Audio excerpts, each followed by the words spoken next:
He loves pressing buttons. He does. I do love pressing buttons because when I press the button, it means we're recording, like we are now. So, yeah, we're already talking. So, welcome to 0 to 60. Again, joined by the reprobates that are the half man, half beanbag that is Liam Holden and the Demon Ranger himself, George Jones. How are we, gentlefolk? Yo, George, we're gonna have to take over intros, man. This guy just does us a disservice. We're He gonna have to rip does. shit out of him, He man. absolutely bullies us when it comes to these intros, but still, what can you say? I mean, I know full well, and especially considering we're talking about Ranger today, you have both done things which are reprehensible to other people. This this is probably true, and I must say I'm excited to talk some Ranger because this is where it gets interesting. Who gives a shit about those other classes? They're all And rubbish. George is happy. He's like slightly recruiting me over, which is I I know. didn't think it was gonna happen, but Consider it's Honestly, happened. at the one point understatement you there is said slightly. At one point, you said you would Yes. never play Azalea again because you hated her on a Levia tier of hate, or Rhinar from Tuesday because you also really enjoyed that with the amount of shit you were giving to the Fruit Ninja. Fuck Um, right now. Look, those blue leader charges were going to come in clutch at some Mate, point, he handed me a dodgy deck. I don't know what he fucking did with that shit. mate. Fuck me. He handed you a turd rolled in glitter. It's probably about the only thing we can say about that deck. But But to be fair, you said you weren't going to play Azalea again, and today he was asking about how many Ranger cards he had in his binder. my Ranger deck is going to get pilfered by you, isn't it? Yes, it is. Yeah, My yeah, binder's going to 100%. be empty. I think you mean his Ranger deck. Yeah, it's our Ranger deck. Our Ranger deck. Yeah. But no, we've covered off our brand new assassins, we've covered off our old returning ninjas, and then we get a nice little split. No, sorry, ninjas. And now we've got our one returning ranger and one big bloaty ocean boy. Sorry, Ocean man. Man. Ocean man, sorry. I know you're very particular about what you call Riptide. So I don't think we need to cover Azalea. I think people were hoping we were going to get some sort of change to the wording. But she got a tool that kind of helps a little bit, but Yeah, it's they still did it another way, which is okay, I think. it's distinctly okay. I mean, but and I am going to leave the Ocean Man to Liam to introduce Mr. Riptide, Lurker of the Deep, and his younger self. I mean, you just basically introduced him by saying his name. Anyway, this card, I've said very little about him. I'm giving you the spotlight here, mate. I think, I think Riptide's a very, very interesting hero, and I'm really Oh looking yeah. forward to doing a deep dive into this hero. The first line of text is super interesting because it feels like you can. Well, it's basically just good reload, right? This is what reload, how it should have been worded in the first place, in my opinion. I think it leans into like a really aggressive build or a value hand, so you can like deal 8 and block in 6.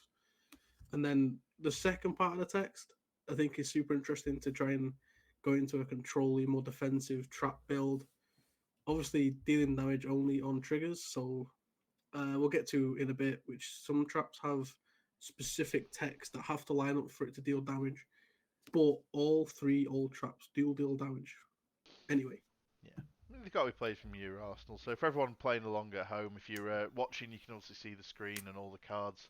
But we're not going to read out all the cards for you audio listeners, but we are just going to go through the cards that are on Fab TCG for the card gallery. But I absolutely love Riptide. I think there's going to be a bit like we said with Azuri. I think there's going to be a real mix in terms before people work out what the best build of him is. So I know people have gone aggro, people have gone control. I just love it. Yeah, I think he might be the most diverse one that we're going to see in the early meta. Like, people are going to probably try and build him completely different things. Some will be trying to just fatigue everybody. Some will be trying to just go complete aggro, just abuse that top line of text and just play the buffs that basically have reload, and just spam people with Bolton shots. And then others, like I say, might try something in between.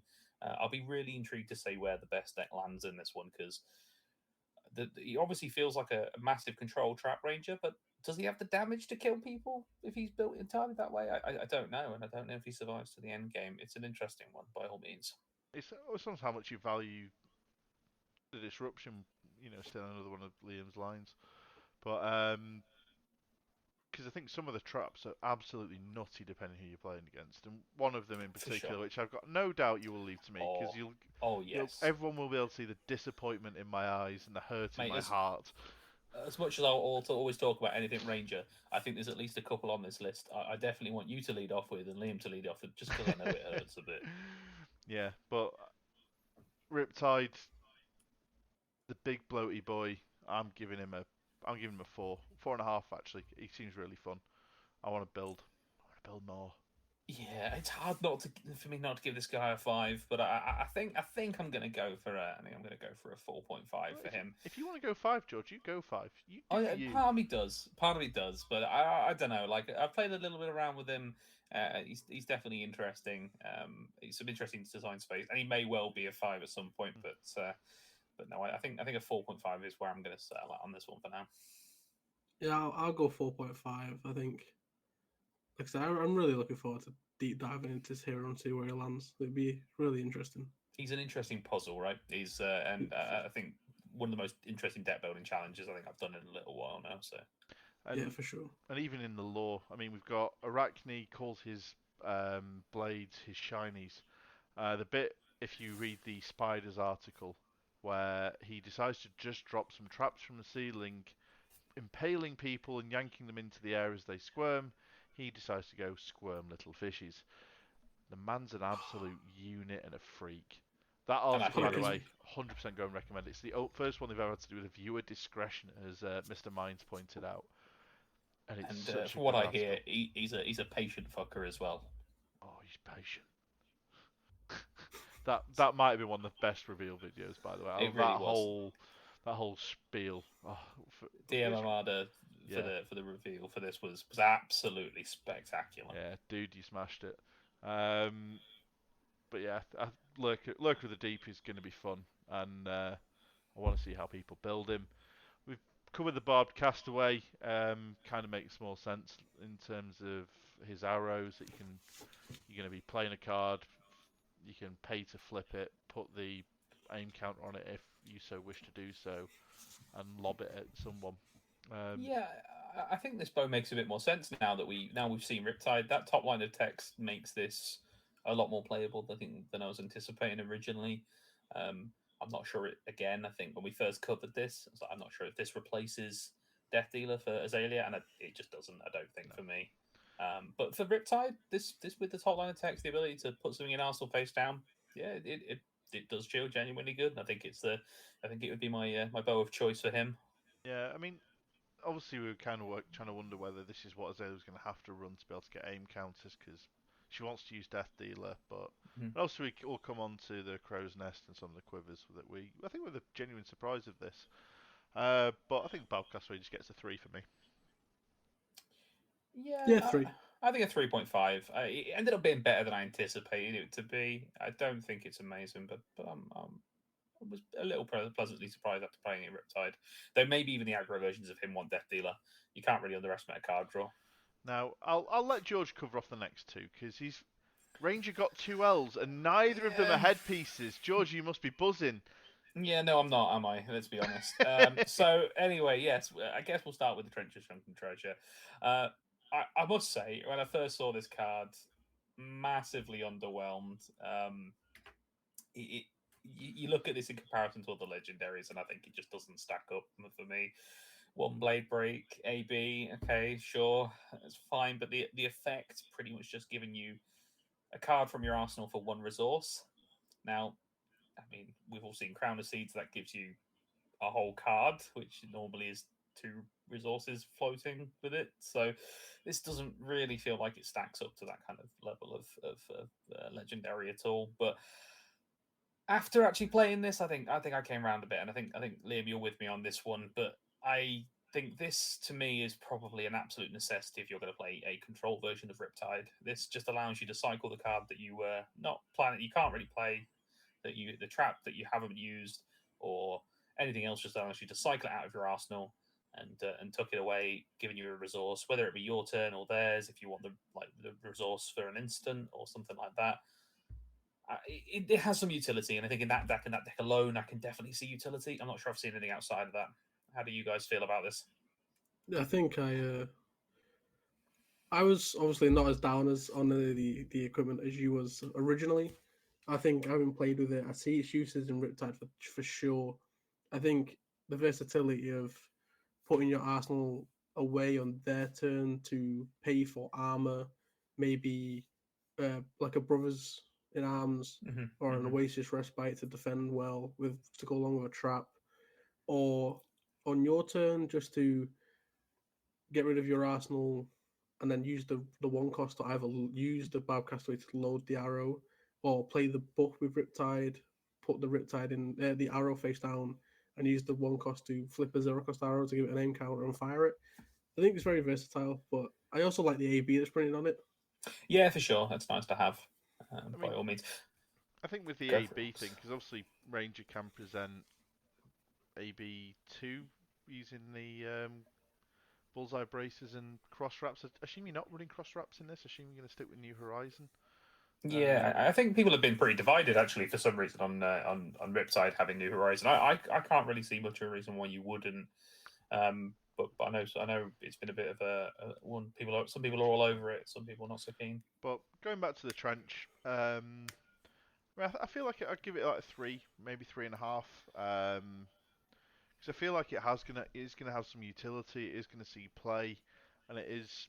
I think for me, whether you're gonna see more value out of a tunic than this in the long term. Obviously, the fact it's got AB, but obviously it's gonna have blade breakers, ranger. Whew. Ranger, We've yeah, co- thank we've you d- very we've much. we've done a lot of talking, yeah. Yeah. Yeah, for me, I must admit, it's been a bit of a roller coaster on this one. I think when it first revealed, I'd have given it a 1, but I was then a bit hard on it, and now I've kind of cooled on it again slightly. I do think it's a necessity for Riptide, but I would still probably give it about a 2 because for a legendary, this still seems poor. Well, you say that, and I've never seen. I would say I've never seen you To more be fair, underwhelmed when you saw to be this. fair, I before that, I do think did Liam? Do you give this one a rating yet? No, he didn't. I I, don't think he did. I'll give it a 3. You know, Brooks is cutting me out. He is. He's trying to silence you, mate. He's trying to censor you. Don't let him. Well, It's good. I just usually take all his opinions he's already told and just repeat them anyway, so it doesn't really matter. Exactly. Right, It's what You've true. already said his opinion, so Yeah. he doesn't need to say it. And also he was only going to say it's good. Yeah. Card mediocre. That's it. Card okay. Um, but no, I would say I've never seen you more underwhelmed than when you saw the trench, and at that point, I think that's true. And I think it's probably the weakest L we've seen in a long time. Until about an hour later, Yeah, and you got your next Ranger L. yeah.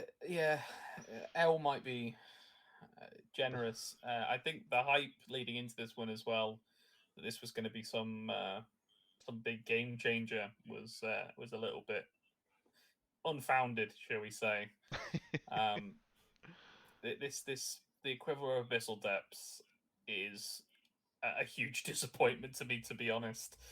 It may actually be my least favorite quiver, apart from maybe Riptide's one, which we'll come to. But it's close between the two of them, honestly. And despite this one being the legendary, the only positive thing I can possibly say about this particular quiver is it makes me like quiver rustling leaves more. Which I think if you've heard me talk about that one in the previous podcast, it wasn't a lot.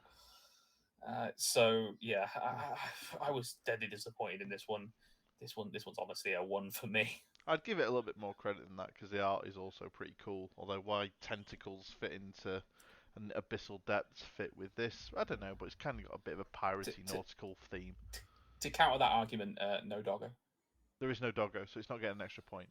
But I do kind of like it. But I mean, I saw some serious takes I disagreed with in our Discord channel. Yeah, that's pretty It, standard though. yeah. I mean, sorry to everyone on our Discord. But paying 3 for a worse version of Remembrance, it's just bad. And what if you're doing that? Do you have to destroy it? I mean, I suppose you do, but Yeah, but just also like, no. why does it have to be 3 different arrows? Why Yeah, can't I take my 3 endless that's it. arrows and shuffle them back in? Why isn't this just Remembrance on there? Why do I have to pay 3 for it? Like, would it be so broken for a class without a weapon that could attack to have the ability to recur 3 attacks for free? Like, just a normal copy of Remembrance could. I mean, Um, I've got if it either you pay 3 as a price to do it, but it didn't destroy itself, so you could just keep doing it, or make it free and destroy it. I don't know. It's still crap. It's terrible. Whatever yeah. they're There's so drinking. much design space they could have done with quivers, and this is not what I was dreaming of or hoping of in the slightest. I mean, whatever they're drinking down in Swindon to think this is good, I think I want some of that stuff. It probably would be good. It's a shame. Like I just can't. I can't see this being powerful. I'd love to be wrong. Maybe I'm missing something glaring about it. But for me, I can't see where this is coming from. But I mean, if anyone thinks that we've missed anything, alongside the like, subscribe nonsense that people tell you to do, tell us what we've missed. Because I cannot see a redeeming factor, so I don't know why you'd run it over. Outside the fact, I don't know what range is running this. Does Lexi want this? Probably not. I wouldn't. I mean, I've played a lot of fatigue with Lexi, and this, if anything, probably screws up your attempt at pitch stacking an endless turn or anything like that. Or just trying to set up these big turns, it just screws that up when you try and activate it. The fact that it's 3 different arrows is huge because you can't go and pick your big impact ones like we were saying before. It's your big ones normally being like endless and things like that. You can't just go and pick all 3 of those like you can with. And it's also limited to arrows. You can't go and pick out your buffs or anything else if you want to take a mix like you can with Remembrance. Yeah, it's a big miss for me. I don't think I'd want it even for a Lexi deck because as much as it's a free piece of equipment, as people like to say, it takes up a sideboard spot. For me, come on, Brock, stop cutting me out here, man. Go on, you got your minute. For me, to be fair, for once, I've been trying not to keep my answers short. This one's gonna be short. This card's shit. It's a 1. That's all I wanted to say. Fair enough. Honestly, I rated the last one low, and because it's a legendary, this one is rated low, regardless of whether it was a legendary. If this was an M, I'd say it's a 1. I think if you could give this a 0, George, you would. In fact, you can give it a 0 if you do want to. To be fair, I think last time we discussed this, yes, I gave it a 0, and I stick with that. Yeah, I'm giving it a 1. But like I say, I think I'd rather run the quiver of rustling leaves, and if you're playing as Azalea, I don't see why you'd ever not run Crow's Nest instead. Crow's Nest, yeah. I mean, like I say, yeah, 0 is probably inflammatory for that, but I that was mainly from disappointment, and I stick by it. But yeah, I would sooner run the others by all means. Yeah. And then, I mean, you mentioned the Driftwood Quiver as well. Yeah, Driftwood. I'm not sure about Driftwood. I don't know what you guys think on this one. I think it is purely a limited piece. I could see it being necessary for Riptide when you end up with a hand clogged with defense reactions, or you stuck with one in Arsenal and in turn you thought they were going to attack again and they just passed. Your Arsenal's full, so you can't fire arrows past it. So you just activate the Driftwood Quiver, cycle the card. My only thing is, why does it destroy itself? Why can you not have this ability on tap? I don't know why you just get one of these. It seems strange to me. It is very strange, especially when Azalea's Crow's Nest it is on tap. Yeah, well, I remember when we were trying some Azalea games earlier, Liam. You were asking me, I was like, "Wait, does Crow's Nest not break?" I was like, "No, this thing sticks. This is always here." It's for some reason just all of the other quivers that blow themselves up when you activate them. It just doesn't feel very thematic. I mean, your quiver just sticks on your back or on your hip. They don't blow up, or the arrows get used up out with them, but that's it. They don't disappear. Yeah, none of them really feel like they do what Quiver should do. I suppose Quiver at the Abyssal Depths is trying to go for that idea, but none of them really seem to have hit the mark for me for thematically quivers. Crow's Nest is very cool. I do like Crow's Nest. But it is kind of their way of getting around errataing Azalea's hero text, I think. Yeah, that's true. What would you rate them? Crow's Nest and Driftwood. I mean, Crow's Nest. Sure, go on. For me, I'm going to go 3 for Crow's Nest. I'm going to go 1 for Driftwood Quiver. Not that I don't think it's necessary. I think you've got to have it for limited. If you are playing in CC, you're probably just going to need to have Trench to do the same job, but it gives you a resource. If you don't and you're trying to do Quiver, you've got to be so careful about what you put in that arsenal if you're running a defensive build. So, but apart from that, it just should be a permanent that stays. And yeah, so I think I'd give that a 1. Rustling Leaves, a 2. Yeah, I'm inclined to agree. I think Crow's Nest is 3. Driftwood, I'm not quite as I think 1.5, just 'cause I actually think Abyssal's worse, and I gave that 1. I give that a 0. See, opened up more space Yeah, for myself. yeah, it's true you did, and and the other thing is that they're both tokens, so at least you don't have to draft them.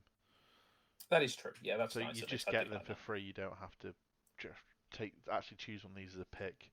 Quiver Rustling Leaves 2. Rustling Leaves 1.5, Driftwood 1.5. I'm gonna put Crow's Nest at 3.5. When I've been playing Azalea, I've been really impressed with this card.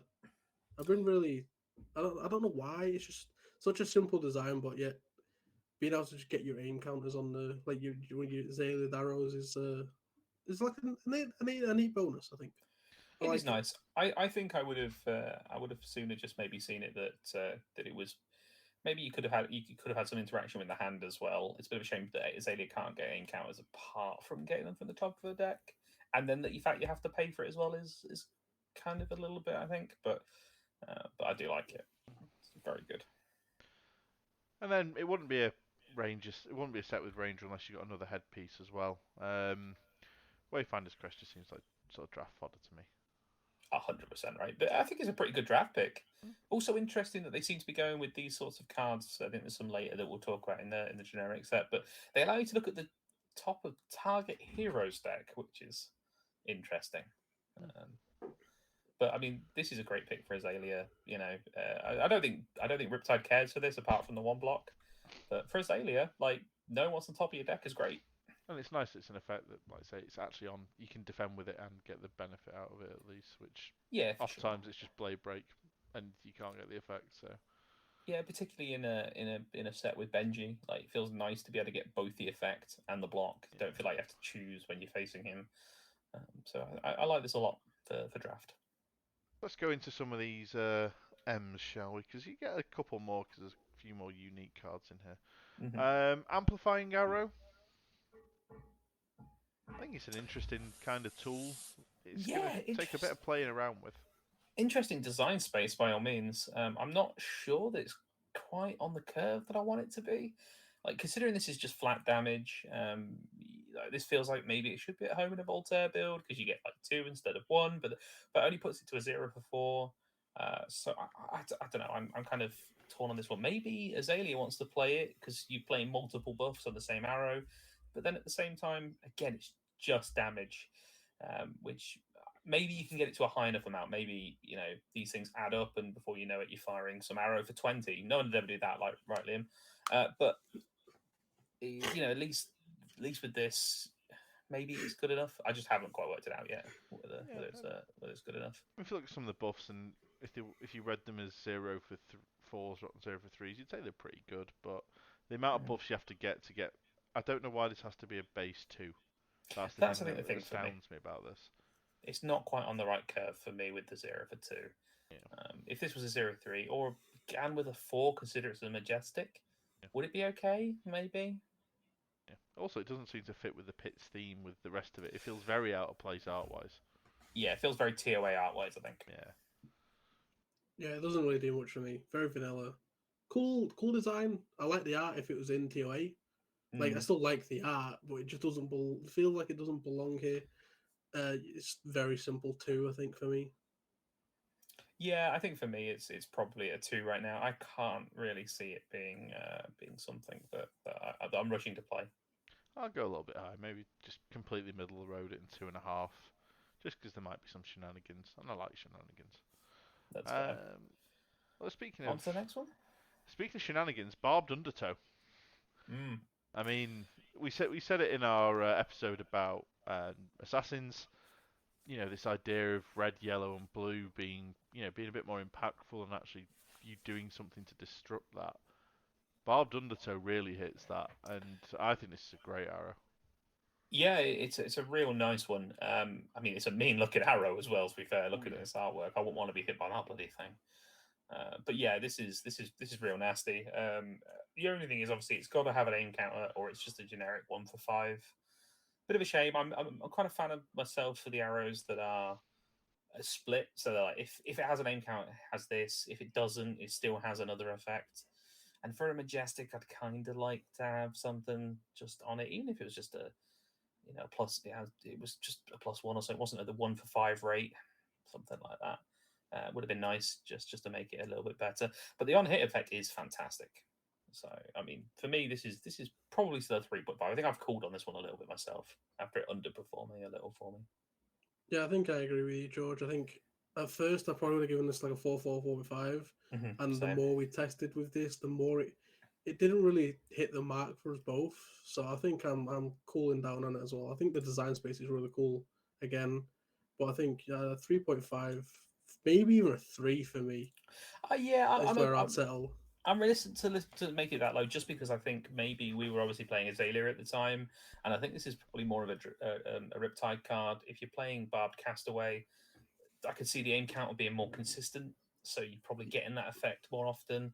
This is obviously only irrelevant on the hit when with Azalea when you Azalea it into your arsenal. What you found that it was underperforming it? Either it wasn't hitting, it wasn't getting, you weren't able to get the right color, or It's the lack of being able. It's the lack of being able to get the aim counter on the arrow. I think because it is just a vanilla 1 for 5 in Azalea most of the time. And a vanilla for 1 for 5 is pretty terrible. Yeah. Kind of regardless of the range that you're playing. I think when we come to one of the commons down here later, that is essentially just a vanilla 1 for 5. It's just not enough. It doesn't threaten enough extra damage to make it worth it. And this being a majestic, when it hits that so far below rate, it feels rough. This should be your big impact, high impactful card that you want. And then when you can't get an aim counter on it, it just doesn't do anything. Yeah, because I'd still happily give it a 3.5 because I want to test it, but I do also take into account, obviously, you guys have tested this, and I love the idea of hitting this into someone like a drone. No pitching reds. All right, well, you can't pitch for anything. No dragony go against. Well, you can still attack with zeros, I guess, but. Oh, when this comes off, right? Like you hit an Icelander that's just flashed in a channel like Frigid and declared blues. They're probably not keeping that around anymore. By all means, it's got a lot of potential, a lot of impact. And like I say, what maybe in a Riptide build, I think it might perform a bit better for myself, but at the moment, it hasn't really been living up. So I assume you want to see me get depressed at the next card, don't you?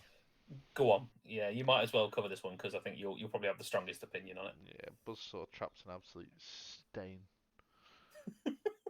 There we go. That's it. Done. It's why this exists when I like to swing a Dawnblade at someone's face, because the Dawnblade with one counter is always going to trigger this. And I also did this from a more Dawnbladey perspective. But if I buff my Dawnblade to 12, it has 3 counters on it. This one card effectively strips all of my counters, removes all effectively remove my on hits. It's not going to hit.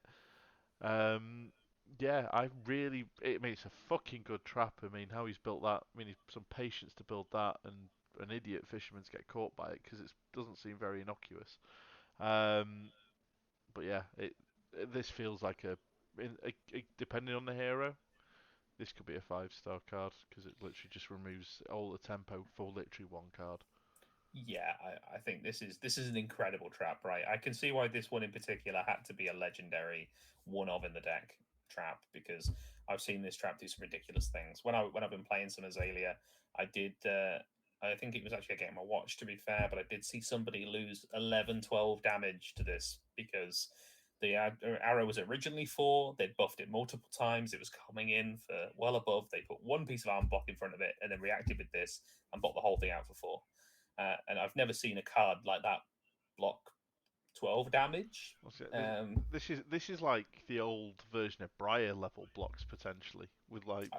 Even that didn't block like this, right? Like a card. We were saying, a card then would block 5, 6. That's crazy, which it is. Don't get me wrong, but the fact that this in the right scenario, and it has to be in the right scenario. I mean, I give this like a block. I think I'm gonna go for a 4. Liam, what are you thinking about this card? Oh, this is a 4.5. This card's an absolute powerhouse. I fucking love this card. This has got me written all over it. I can't wait cannot wait for you to swing a dong blade for like 15, and you're like, I finally get there, buzzsaw trap. I'll just watch you walk out of the room crying. I wouldn't walk out. I think I'd literally just lie face down and like almost like worm crawl my way out because I just don't want to see anything. Yeah, 4.5 for me as well. Yeah, I think, like I say, I think I'm just slightly lower on it purely on the basis that I know this is going to hurt when it hits me. Collapsing trap we've covered off. I still really enjoy this. Would have made a difference in the some of the matches where people are banishing. They've got one card chosen the modes in Art of War. You banish their one card they've got left and no cards to banish. Sorry, don't draw unless you're in New Zealand, where you just draw 2 anyway. Now. No, calm down, Brooksy. It's one of those shit happens in games. Yeah, I don't think there's too much to say on Collapsing Trap though, right? I think for me it's a 4. It's slightly worse than Buzzsaw, I think, but on the whole it's a great trap. Yeah, I didn't think we were going to get a better trap than Collapsing Trap, and Buzzsaw came out, so Collapsing Trap gets a 4. Yeah, I mean I'm on a 4 of this. I really like the effects, and obviously you have to hit the go again to get the trigger, and then you get the 1 damage. So if you start hitting the right things, these traps really do start chipping away. And the fact they're all blue as well. Yeah, all blue. And I mean, obviously they'll block 3. I mean, they could have blocked 4, I guess, but maybe that's a bit too good. I mean, they also ping for a damage if you activate them. Yeah, which is so I pretty suppose sweet. it's worth 4. So total. The fact that I take away like 12 damage from you on your Dawn Blade, plus also just ping you for 1, great. I don't care about the 1 at that point. Depression's already kicked in. And then we get the Spike Pit Trap. Probably the one I'm lowest on of the 3 M's. Yeah, this one's slightly under par for me. I'd probably put this as a 3. I think it's a cool effect, and sometimes you're probably going to kill someone getting lucky, like against, I don't know, like if Icelander plays a Wounded Bull, right, and you spike off a, like an Ice Vein, and they've got like 6 copies in the deck. It's kind of funny. But it ain't going to happen often, so... No, they would have had to have activated a reaction for that as well. That's also true again. So there you go. So that example is completely useless. Yeah, I think the thing for me with this one, and it's a running theme across some of the traps we're going to cover soon, is that I think all the ones with the idea of when they've like activated or played a reaction is just a bit hard to get off consistently, and I think that's the limiting one of this one. I like the effect though. The fact that this can always kill from 1 is just pretty good. Always kill from 2, I should say. Because obviously it's going to ping them for 1 damage if you activate the effect, and then the card's going to hit them. So obviously it's like kind of reckless swing sort of lethal range there, which is quite nice. I don't know. It also just feels like targeted Dory hate again, which again it is very good into Dory as well. Well, she needed cutting down to size, mate. She was a powerhouse in the meta at the moment. She was obviously. She's won too many events. She's nearly LL, don't you know? I 3.5. It's not terrible, but I think it's a bit more niche than the other 2. Yeah, I think given that I gave the other one a 4, I think a 3.5 is fair. This is the weakest. Yep, agreed. Last M, Melting Point. It seems very target. I mean, actually, it's obviously it hits your Kodachis, it hits your Assassin Daggers. It's not bad. The big attractive point of this is it fucking blocks 3. I was going to say you beat me to it, mate. This is a dream come true just because it's an on-rate buff that blocks 3. I can defend. I don't even care that it's red. I don't care that I don't care what the extra aim counter text is. This gives me an effect and blocks 3. It's amazing. Yeah, I love it. It's great. I mean, I've not really got much more to add to it, to be honest. +4, good. Cool Effect on hit. Sometimes relevant. Block 3. Give it a 3.5. Maybe a 4. I'll give it a 4. And versus Ninja 4.5. Yeah, I'm on the same page And on Assassin. that one. I like it a lot. True. Yes. Yeah. And it's an interesting little bit of interplay with some of the stuff that I think we see come up in the hybrid when we cover that later. Then we get a couple more traps. We get Boulder, we get Pendulum, we get Tar Pit. Again, Boulder trap. Boulder's nasty in the same way that almost like you fire your drill shot, just put in a -1. The fact that it just triggers though, and like there's no interplay with this. They can't stop you doing it. Like you can't block this. It just happens. This is a stain of a trap. This is. I'm so ready to play this on a Titan's Fist. I really am. Just to put that -1 on a Rampart, it's gonna feel so good. Oh, the pain. Titans Fist for 4. Oh, they will regret pitching a 3-cost. They really will. Deal 1. Lose your shield. Also, I will, even if it's not a Titan's Fist, I'll take getting pummeled to play this to take your Rampart. I 100% will. Yeah. I'll take that. Especially then if you're also just pink for 1 as well. But I think all of these traps, I think Boulder's probably the standout for me. The other 2. Yeah. I don't know. I'm a big fan of Tar Pit as well. Okay. I think when we talked about this one before, I think I described this, and I stick with this to some extent. Of this is Snatch, like the answer to Snatch. It's so perfect. More skies. And more skies, but yeah, for me, it's just mainly with Snatch is that you don't give a damn about Snatch until they have go again. At least normally, sure, might come up occasionally that they just want it for the Arsenal. But the moment they activate Snapdragon Scalers is when the Snatch becomes threatening, and that's when this just turns it off. Yeah. Also nice if someone tries to raise or something, you get the +3, but it's on hit, go again. That's now gone. So yeah, same answer. So I think the whole set, I'm quite happy to give them probably 3s, maybe 3.5s against the right opponent. Yeah, I think Boulder trap gets a 4. I think 4 for Boulder, 3.5 for Tar Pit for me, and a 3 for the Pendulum. Maybe even a little low for the Pendulum trap. Honestly, not a massive fan of Pendulum. But I think Pendulum Trap also probably gets the award for some of the nastiest art as well. Like that thing is visceral. Yeah, that's the word for it. To be fair, it's brutal. Yeah, there's no misconstruing what's just happened to that fella. I think what's left of him anyway. Yeah. Well, I think this is some of the more interesting stuff. I mean, we've said there's like red, yellow, blue, and I think this is the first time we've ever seen red, yellow, and blue cards of the same card have different art. Yeah, I think so. This is a really nice, interesting piece of design space. I think in 2 ways with the Fletcher red, yellow, and blue tails. Just in terms of that, we've seen obviously a card that cares about the color of other cards. The fact that, like you say, the change in artwork to reflect that as well. I think it's really interesting, and it helps as well that the card's really quite good.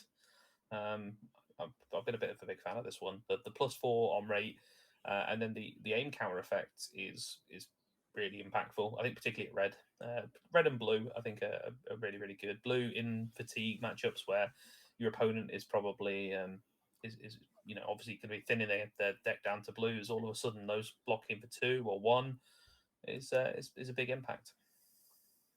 Yeah, I think this is probably more of a Riptide card than an Azalea card because of the aim counter. Because we found we're taking this out a little bit too much, so we decided to actually swap it for a different kind entirely in your Azalea deck, as it also ours. Yeah, for sure. I think maybe it comes out a little bit too much. But if you block 3, different card altogether.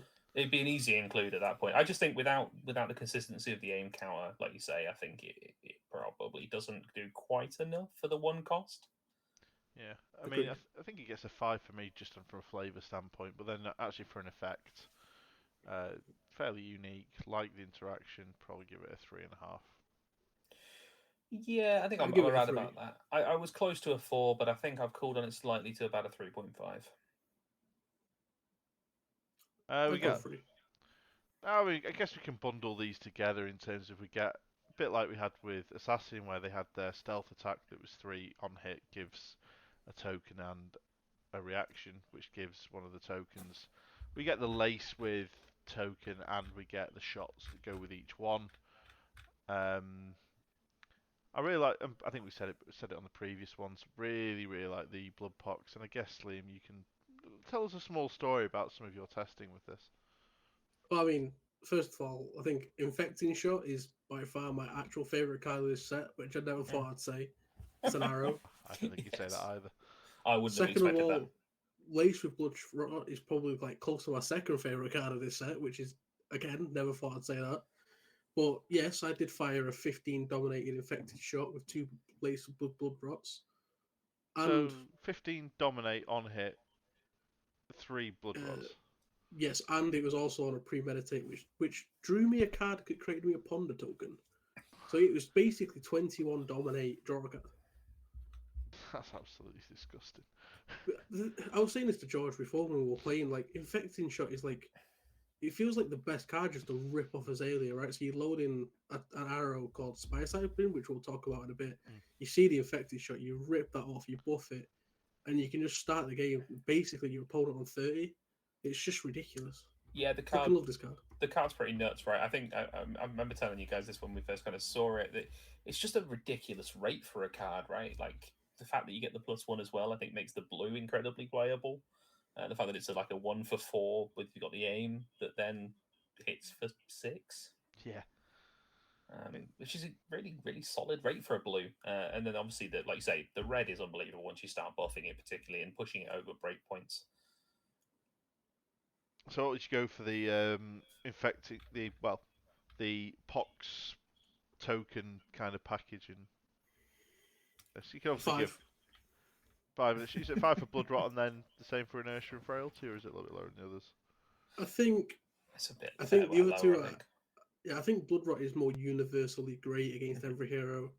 I think Frailty and Inertia have their time to shine. So I think I'd actually put them at 4.5 because I think they are still brilliant. But I think the Blood Rot package is just a 5 for me. It's so good. And the art and lace with Blood Rot is nuts. It is absolutely grim, isn't it? Like I say, that poor guy in the earlier one for Assassin, I think that's getting it poured on him. This is probably where he ended up with it dripping out over an arrow. So an Assassin just pours some sort of shit all over this guy to give him this, and then he gets turned upside down and used like a poison frog. Yeah, I don't think he was alive at this point either, by the looks of it. So well, I don't know, he might be. He might be. You never know. But no, I think for me, I think the lace with then the infected shots are like a 4.5 easy. They're fantastic cards. I think they then go down a little bit. Inertia a little bit less useful less often, so probably a 4, and then a 3.5 for the frailty, which only has certain matchups. But when it's good, it's really good. Yeah, you will hate frailty tokens, by the way, Brooks. Dawnblade for 2 is sad. Yeah, thanks for reminding me about that one, George. I think I'd say 5 for the blood rots. I agree with Liam. It's just I think the on hit. I think the whole thing is just nasty. No one's going to want to get multiple. Probably go inertia 4, frailty 3.5. But generally speaking, absolutely, I love the package and I love the fact you can still mix and match some of the arrows. Whether you want to do some of them together, probably not if you're doing like inertia and blood rot, because they're probably going to just pitch the cards anyway. We got a couple of last arrows. I think we've got our Falcon Wing, the kind of go again arrow. We've got Murkmire. Yeah, Skybound. I think Falcon Wing could be a quick one. It's okay. It's a bit of draft piece, right? Go again arrow's nice to put in Arsenal. It's like a 2.5 for me, maybe a 2. Yeah, it's a bit middling for me, 2.5, because it's the sort of thing. If it ends up stuck in your arsenal, you don't mind just letting loose with this because you're not using up your action point. You've still got your bow to fire, but you're not going to be excited about firing a 0 for 3 or even 0 for 4. I don't expect to see this in constructed. I think draft, sure. I'll probably draft some red ones, but yeah, like you say, it's a bit dire outside of that. So it's very, very low too. Very underwhelming. Definitely a 2. Murkmire. I don't know how you guys feel about that. Again, it's a bit middle of the road for me. Yeah, very middling. 0 for, assuming you put an aim counter at 0 for 5. And I don't think any of these are particularly excite me too much. I mean, I give probably a 2, maybe a 2.5. Yeah, I'm not a fan. Like the text is barely relevant. It's maybe you find your opponent stuck with an Oasis, but most of the time it's probably still not relevant. It's blocked with the other cards, but still, the effect isn't probably going to be that relevant at all. And it's not even that good on rate because if you're in Azalea, particularly, you're paying for that aim token, which makes it kind of a 1 for 5 anyway. So. Yeah.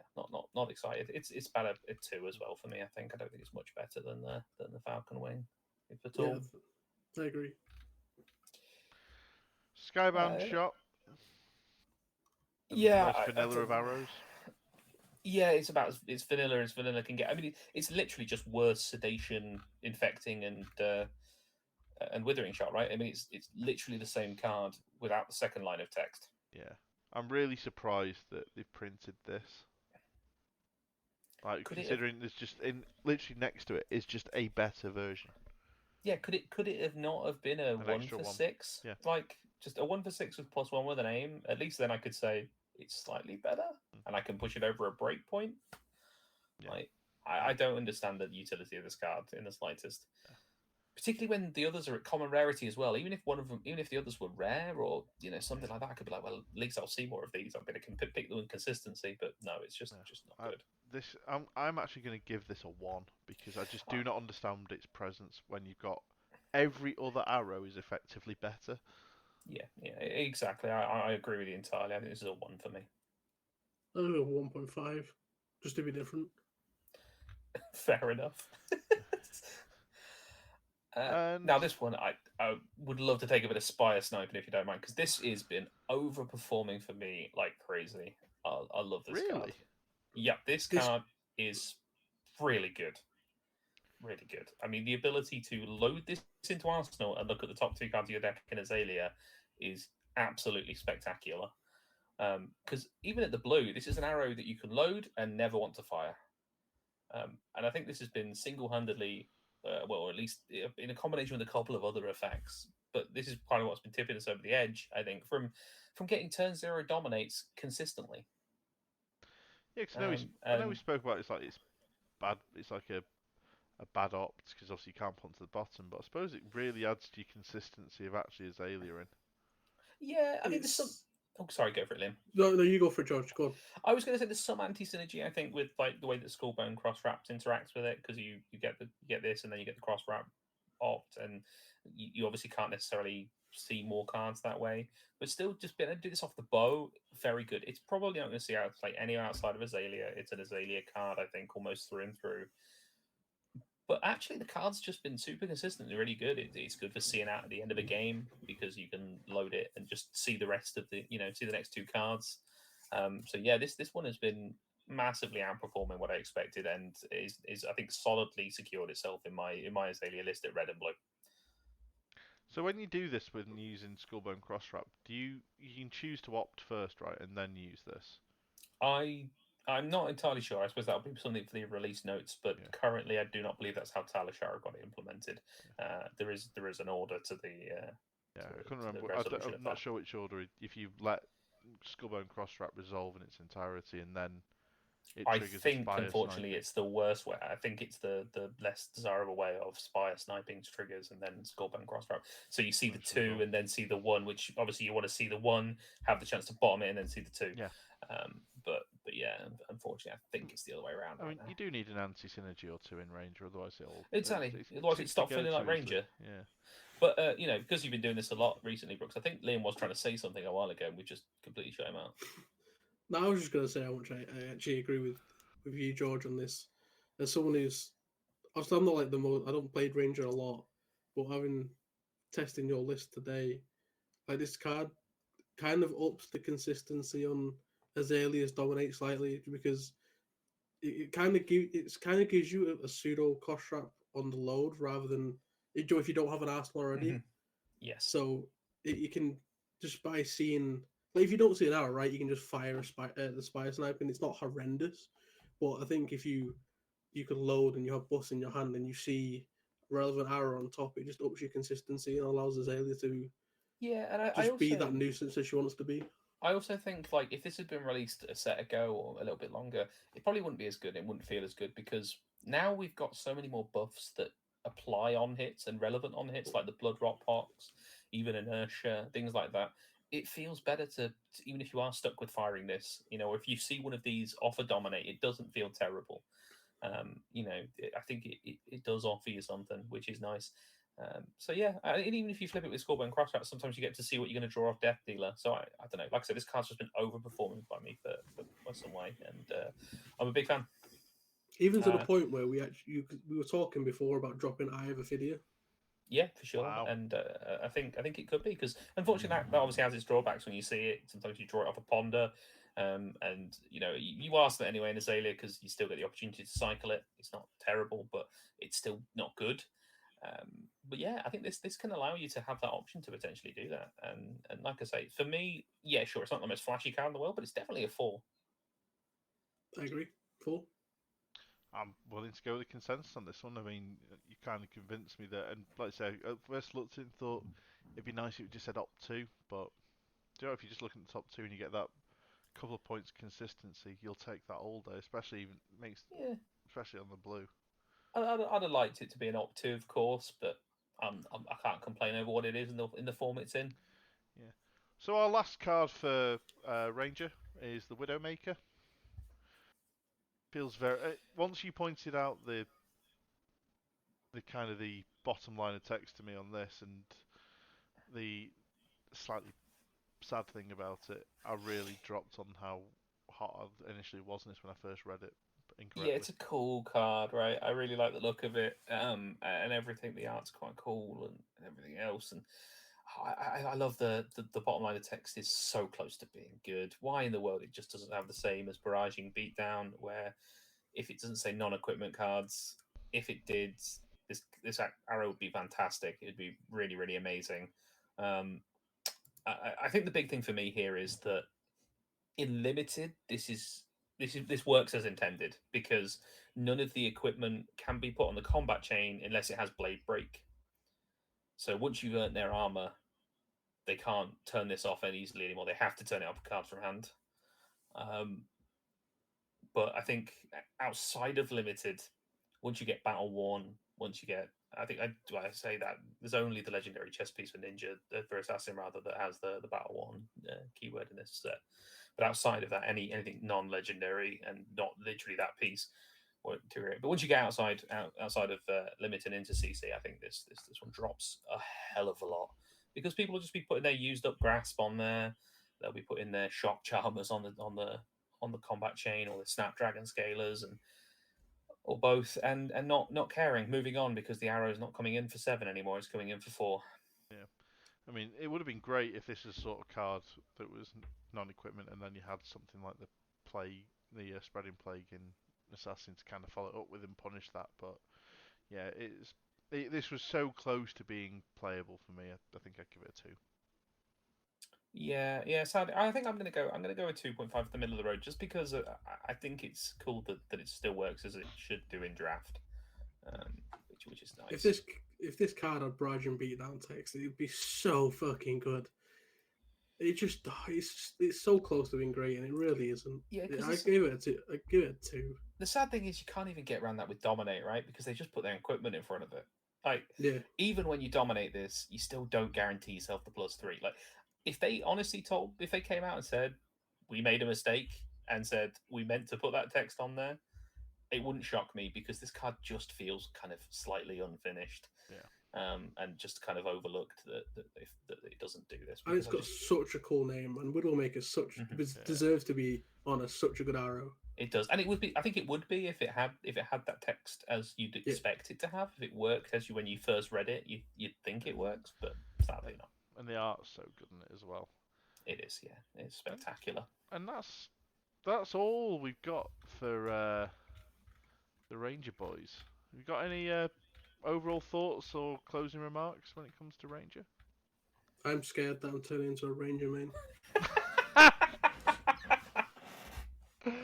I love it. So good to hear. Words I never thought I'd hear him say. Imagine me turning up to a competition in the UK when I played Guardian for so fucking long and I flip over Azalea. Imagine the look on people's faces. What the fuck is going on? People are going to be incredibly confused, to be fair, mate. But do we think this makes Azalea... Will Azalea finally get the living legend point that she's been craving? Yeah, I'll call it yes. Quite possibly, yeah. She is feeling good. I mean, I haven't even been brewing long since this came out. I mean, we started this today, right, Liam? And all of a sudden, the deck is feeling a lot more consistent. It's feeling a lot better. I think she'll get something. I'm sure there's a lot more room for innovation in the deck as well. George is going to win Antwerp, calling it. Oh, that would be a dream.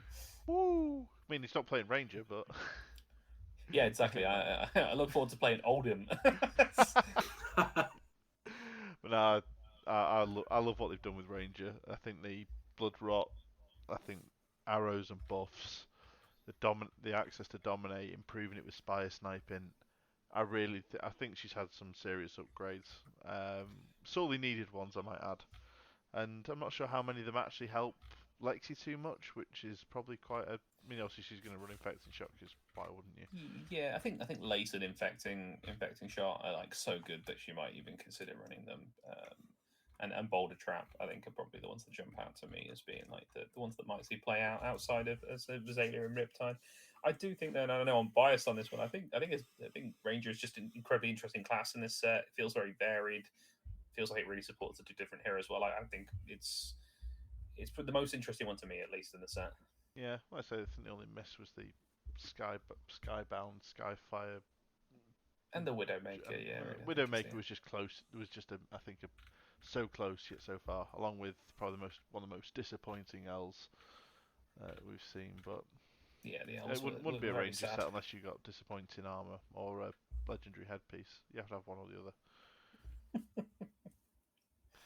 Well, gentlemen, I think we think this is all the class cards now. We've done this is part 3, so we've only got one left to do, which we'll cover off with all the hybrid cards, the generics, because there's a couple of interesting pieces in there. And we'll give our overall review of the set. But any closing remarks, gentlemen, before we log off and tell people to do the like and subscribe bollocks? No, not really. Just thank you for sticking with us through all the Ranger cards. There, that was probably a bit of a bigger one. So, yeah, no, thank you very much.